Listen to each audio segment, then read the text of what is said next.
What is going on, everybody? We're back on it. My Hero Academia, Season 4, Episode 9.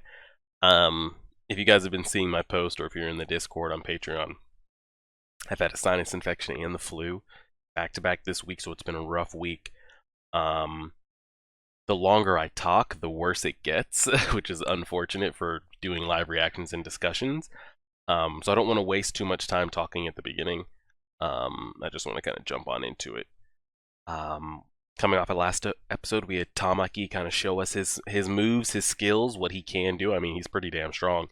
I keep forgetting, and you guys let me know, like, they're the big three for a reason. I keep saying, like, why are these kids on the front lines? The big three I can understand. You know, Mirio, Tamaki, and I forget the girl's name. But as far as Deku, Kaminari, Tsu, Uraka, the fact that they're like in there in the trenches, knowing all the history that like they've had with like villains and stuff like that is mind blowing to me. I feel like they're just asking for one of these kids to be injured or killed or have their quirks erased for forever. And then kind of the real kind of sticking point that really hit hard with me last episode was, and what they've done for the past couple episodes is they're building Mirio up to either die. I mean, this is just what I think. I have no idea.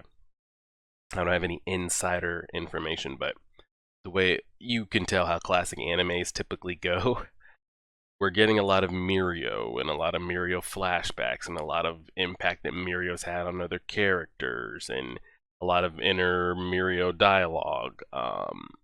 And it's making me think that he's either going to die or he's going to be the first one to get his quirk permanently erased. Because I'm sure they've kind of fine-tuned Erie's, they've been putting it in the bullets, but I figure, like, they know that the bullet, like, when they hit, they don't last forever. They come back. We saw what happened with Tamaki. I feel like Overhaul and his people have been trying to figure out a way to work it to where it'll be permanent. And I feel like Mirio's the perfect person to either die in this or get his quirk erased permanently, which is unfortunate because he's been my favorite character since the end of last season.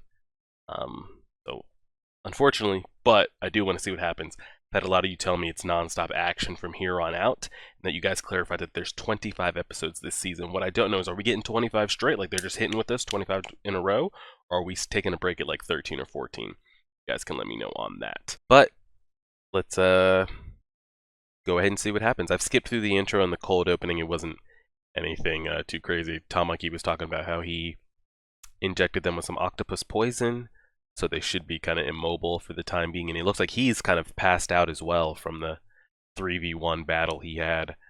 Let's do it. So I'm 2 minutes and 10 seconds in, and again, at the end, I had a lot of you tell me just expect there to be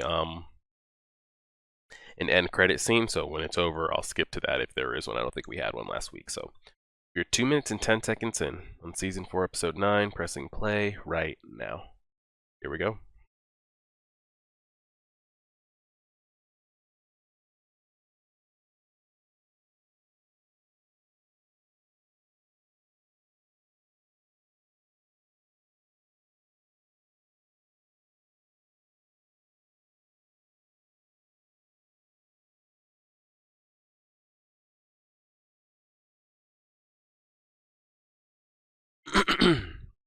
Excuse me for any coughs or clearing of my nose or throat.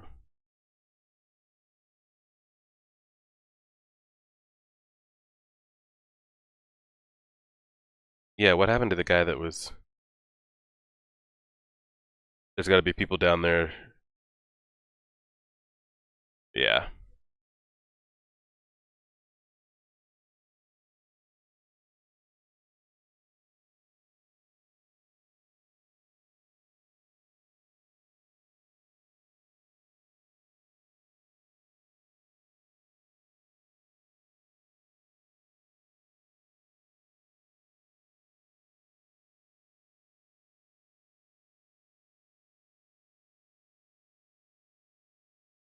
Hmm.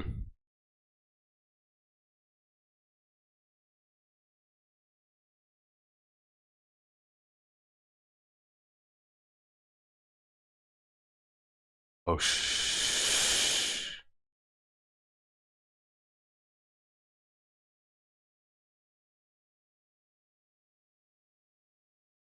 They don't understand. Yeah.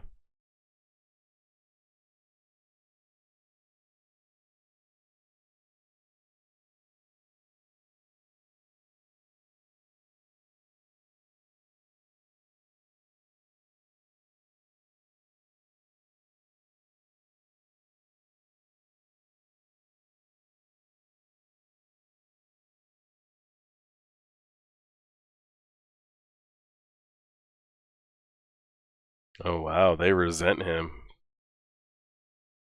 They're following him out of fear. These guys appear.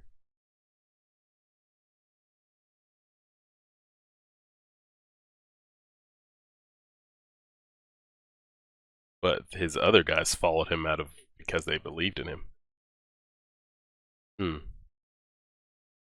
Got some dissension in the troops.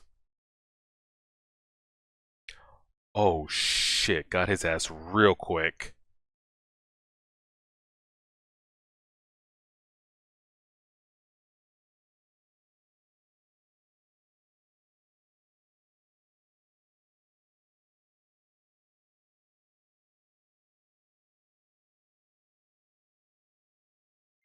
I really thought they were going to take Eraser out right there. That would have been a huge blow. Who even knows where he just ended up?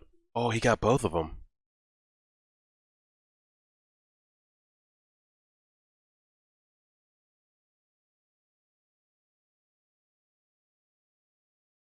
He got two of them. Oh shit, there is somebody down there.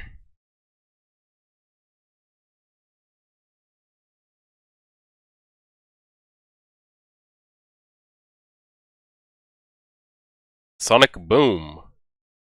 Dang, he felt that. Is he just eating those punches? Oh wow, he felt that too. Dang, what's he punching with there? Two people that usually can tank things are got dotted. Dang.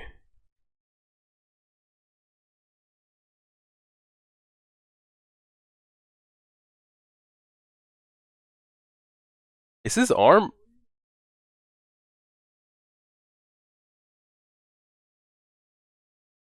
were his arms just hollow there, falling apart? What the heck? Oh, episode titled Red Riot. Okay, well, Kirishima episode. Okay, so he's got more than one ability? Okay, there's two people.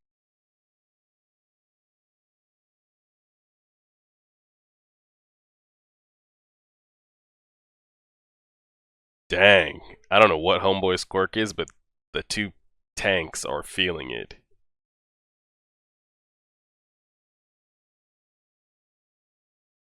I'm sure they'll have some. I mean, they're going to defeat these two, let's be honest.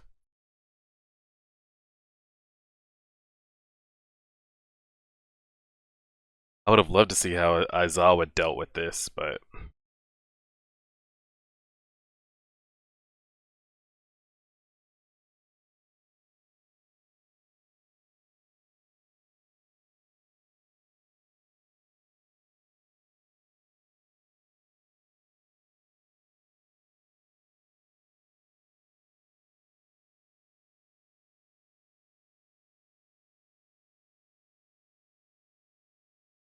y'all putting these damn kids on the front lines.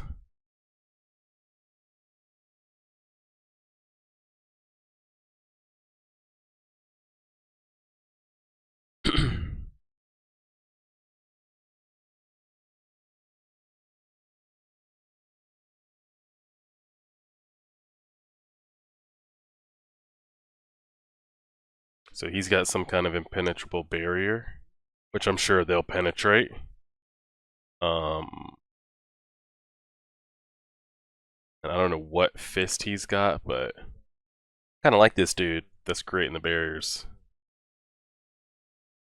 I like his character design and his voice actor.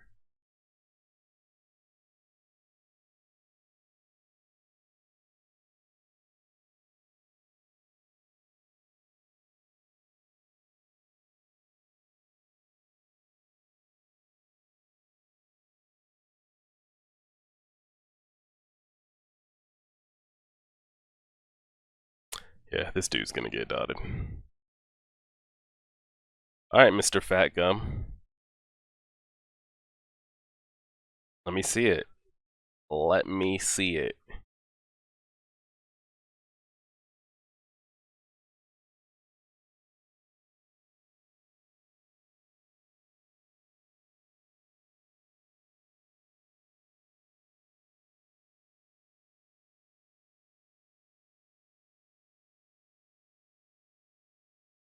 And Kirishima looks like his hardening is off.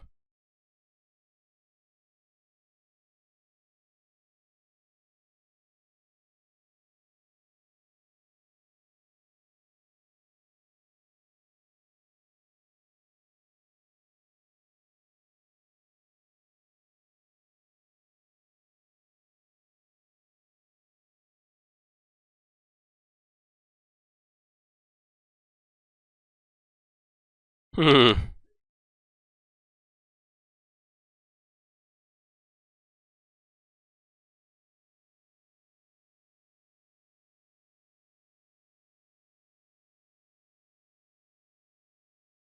Dang, Kirishima is fluffed up.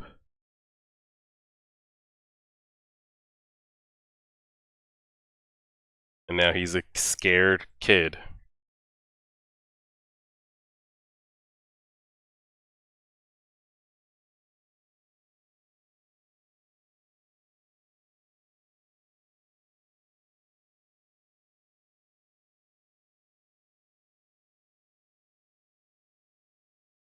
We know Red Riot's gonna show up. Come on, get in there, bro.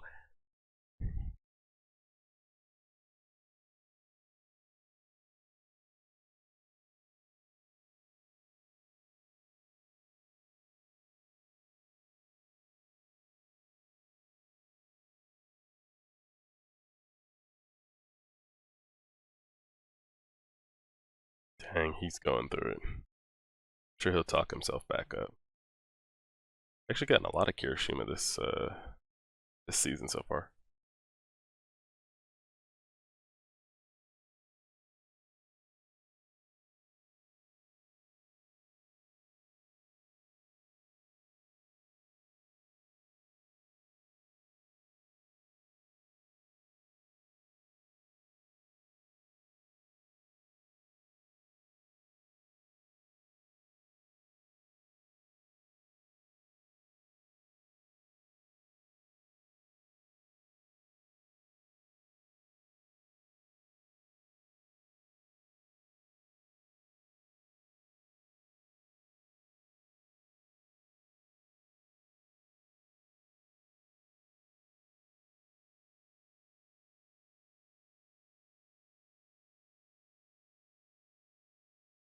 Did we ever find out what Crimson Riot's quirk is?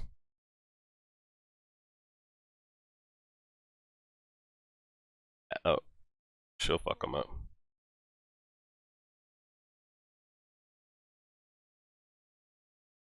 Oh, okay.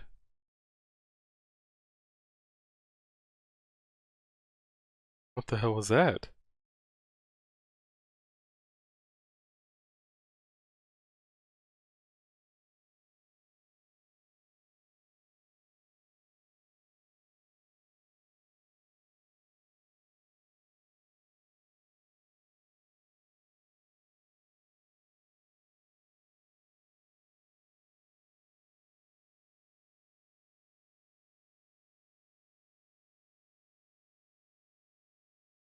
Hmm.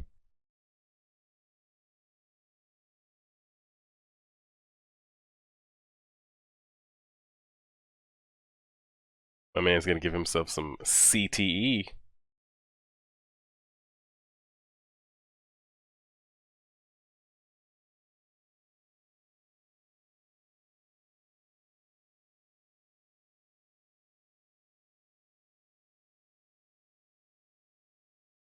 Kind of like him with the black hair and the red eyes.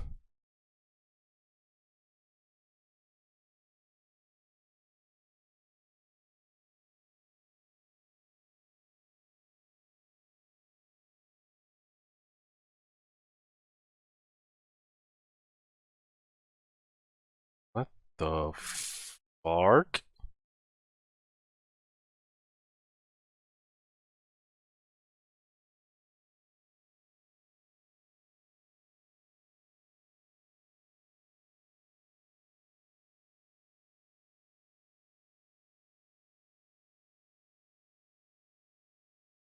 He's gonna go in there.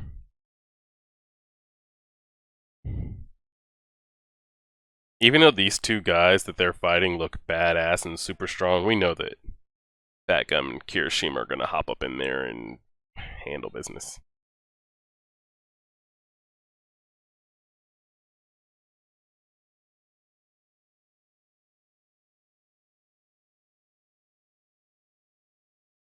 She sprung in there. What happened? She's. I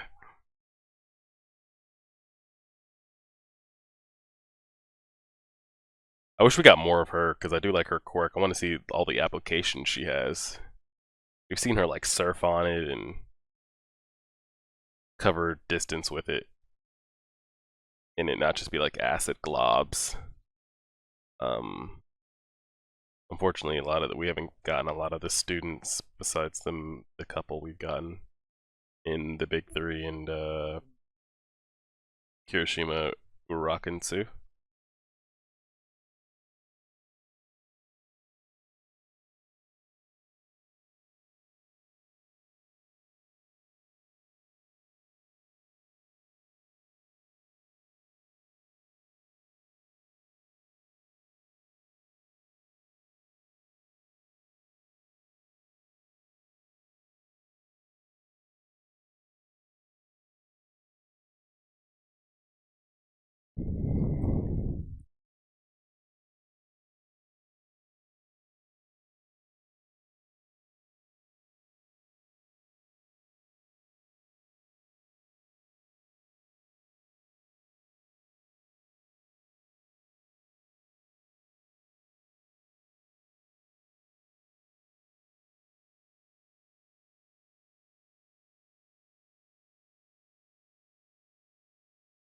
They're saying Crimson Riot had a similar quirk, so he's got some kind of hardening factor.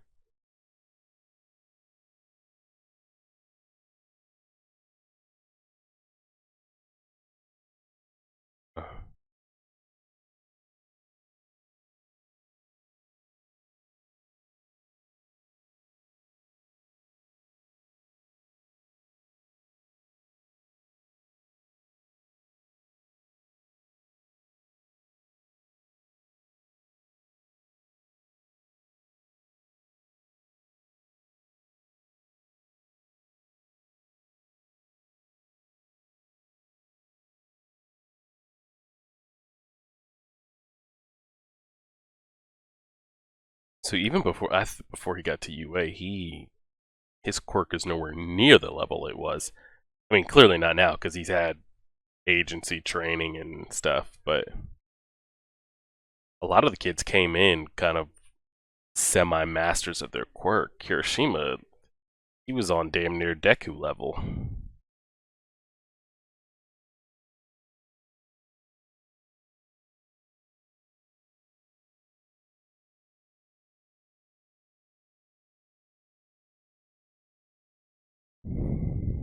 Like, I wouldn't mind seeing Fat Gum die here, or like Overhaul's guys knocking Kirishima and Fat Gum unconscious or something like that to kind of raise the stakes, but I feel like Fat Gum and Kirishima will definitely take these two out. Even though I'm digging the barrier guy's quirk. Um, I don't know what kind of unstoppable force hands this dude has, but I'm liking his like shockwave shit as well.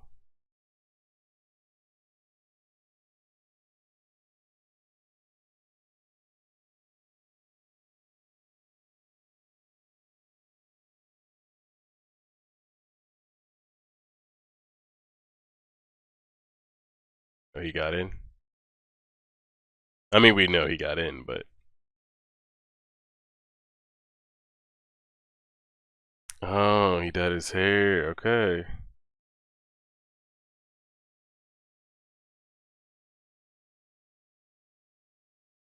she's the only one that knew about it too. Kind of like the black hair. Stood out more with the red eyes. Some Uchiha vibes going.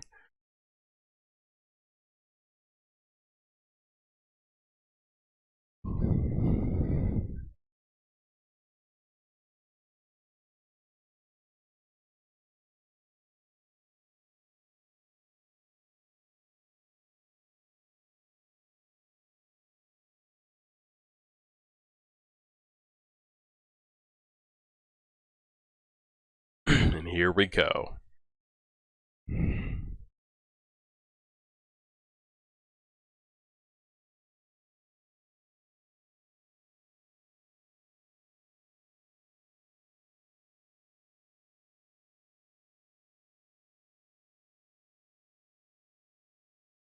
Oh, whoa.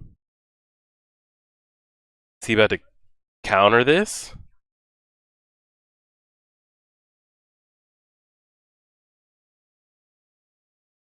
Whoa. I didn't know Fat Gum had that in him.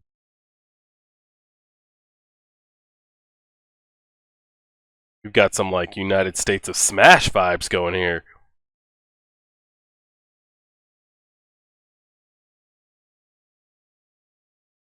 He's getting dotted. Fat Gum, you got something? Where's your spear at?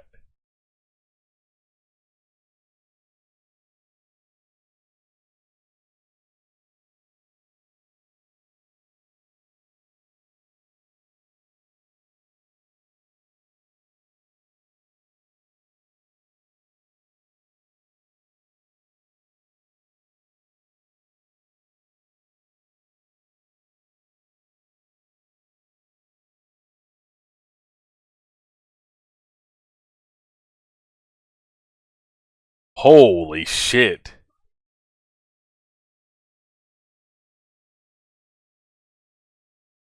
Can he strengthen the density of his shield, or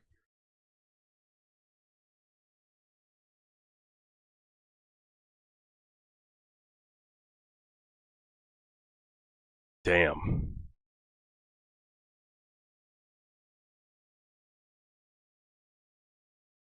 I'm glad that it was Fat Gum that did that, because it would have been really cheesy had it been Kirishima.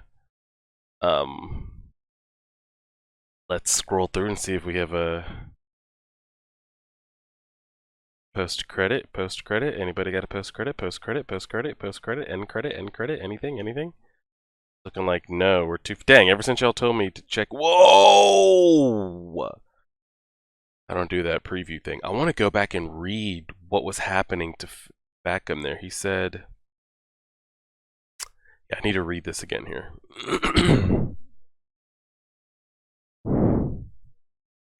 I bet you thought I was a shield. But that'll be fatal for you. All the attacks you gave me have been absorbed and sunken into my body. So he's got some kind of, oh god, some kind of Phaeton shit going on here where, like, the more damage he takes, he can put that into an attack. But the question becomes, how much damage can he take until it would prove to be fatal? Because, like, if All Might here, if All Might in his prime started laying into Fat Gum, and Fat Gum's goal is to, I'm going to take everything that he hits me with and I'm going to counter it into a punch. How long can you sit there and keep taking it before you're, like, actually going to die that you need to turn around that into a punch, and would the punch be strong enough? Because say the punch wasn't strong enough and you took all that damage and you did the punch and it wasn't strong enough, you took all that damage for nothing and your attack did nothing. Now when they come back and hit you again, it's because I'm using so much energy to sink and suppress them. I'm burning up so much fat from my shield.